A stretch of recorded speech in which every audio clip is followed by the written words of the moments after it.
Mheshimiwa Naibu Katibu Mkuu na mwenyekiti wa Baraza la Michezo la Taifa kwa ajili ya kujadili kitu ambacho kitokea.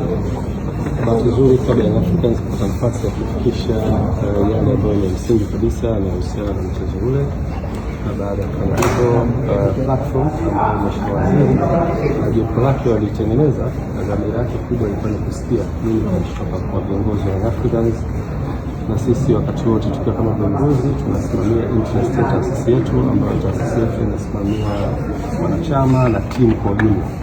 Kwa hiyo tulikuwa na kufikisha ujumbe wetu na uhusiana na position yetu kama taasisi, lakini pia Mheshimiwa Waziri na timu yake wakatusikiliza kwa kirefu, wakapata nafasi ya kuuliza maswali tukakujua, na tuliweza kufikisha ujumbe wetu vizuri. Na Mheshimiwa Waziri alikuwa na mwanzo mzuri kwa kueleza kwamba platform hiyo sio platform inaweza kufanya maamuzi, sio ni platform ya kutafuta solution ya tatizo ambalo limetokea. Kwa hiyo alikuwa anataka kujifunza kutoka kwa Africans nini hasa kinachowasibu na nini position yao.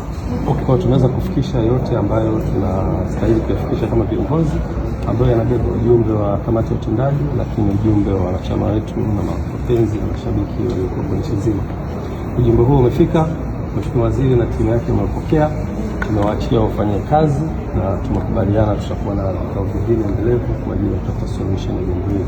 Kwa hiyo nichukue fursa hii kufikisha message hii kwenu baadaye ili mweze kujulisha umma wa Tanzania, lakini pia nichukue fursa hii kuambia wanachama na mashabiki wa klabu ya Africans, sisi tuko hapa kwa ajili ya kusimamia interest za taasisi yetu, na ni watoe hofu ya namna yoyote, wasiingie na hofu namna yoyote.